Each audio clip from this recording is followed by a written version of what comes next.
This is fucking amazing.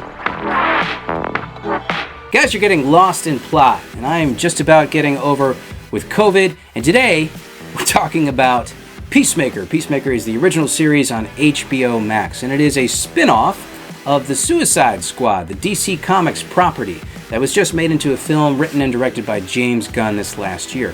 And it's James Gunn who is back doing this. He wrote and directed this first pilot episode titled A Whole New World. So what is the Peacemaker? He is very much a continuation of the trend of R-rated superheroes, like a Deadpool.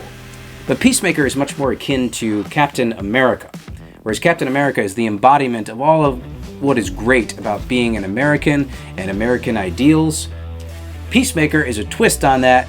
He is really an embodiment of all of the worst characteristics of being a red-blooded, patriotic American. So he's that to the excess, okay? He is a guy who thinks he's the hero while everyone else views him as a joke or an asshole.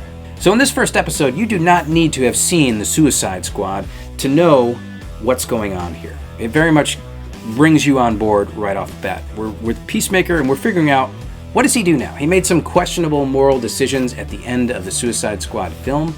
So this really seems like it's going to be a redemption story for him throughout the season. So we meet Peacemaker and we meet his new handlers because we find out soon he's still got the explosive device in the base of his skull. So he works for the government, for this Task Force X. And if he doesn't, they hit a button and they blow up his head.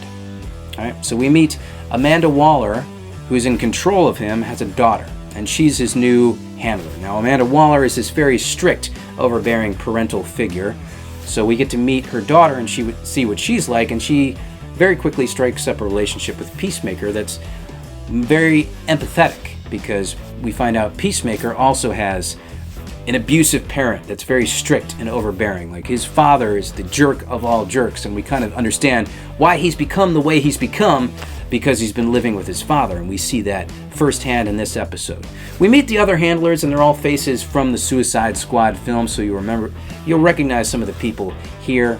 But really what this is all about is two things. It's about James Gunn and his writing and his jokes and his style of humor, if you like that, and it's also about the performance from John Cena, and whether you like him as this character, Peacemaker. Now, for James Gunn, either you can take or leave his humor. Humor is always subjective, right? So either you like the James Gunn stuff, or you're not going to like him, because he's beating you over the head with it here. He's like taking a joke, just like a handful of pebbles. He's throwing them at your face, one every 2 seconds. Someone's spitting a new James Gunn joke that we know he thinks is funny as hell.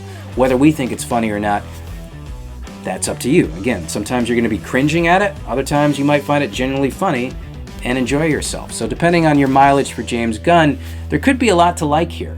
Now, Cena, for his part, is awesome as his character. Like, he's perfect to play this character. This character is honest to a fault, really. He's honest about who he is and what he wants, and that actually makes him a little bit endearing and sympathetic, because he seems just so naive and so out of touch, and he thinks he's this great hero, and he always speaks his mind, but he doesn't realize that the world is so very different than the way he sees it. So he's constantly at odds here and struggling to find his place in it through this episode and probably through this first season. So it's really, do you find this stuff funny or don't you find it funny? And you can judge me all you want, but I found it funny. I find a scene where he's hugging his pet, which is a giant bald eagle. I thought it was funny. The scene where this is a guy who, in the middle of his one-night stand, is screaming freedom at the top of his lungs. I find that funny. I found it amusing, so I enjoyed this first episode. It's not a huge recommendation for me. I'm going to keep it alive, but I'm going to put it at a 6 out of 10, so it's just over the notch there.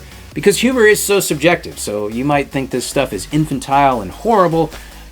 Others may think it's the best thing in the world. I kind of find, fall somewhere in between. I thought it was okay and pretty breezy, good entertainment to watch. So, keeping Peacemaker alive, there was also news lately that, he may be on track for his second season over at HBO Max. Apparently, this is doing pretty good numbers for them there. It's a strong asset for HBO Max.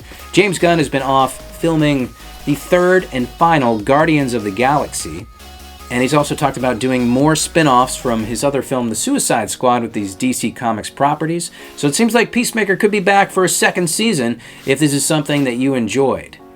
So that's going to do it for us, guys. Like I said, Peacemaker is alive. Let us know if you agreed. Let me know if you like this pilot, if you've watched all the other episodes, if you think it's awful, if you think it's the worst thing in the world, or if you actually think it's even better than I give it credit for right here.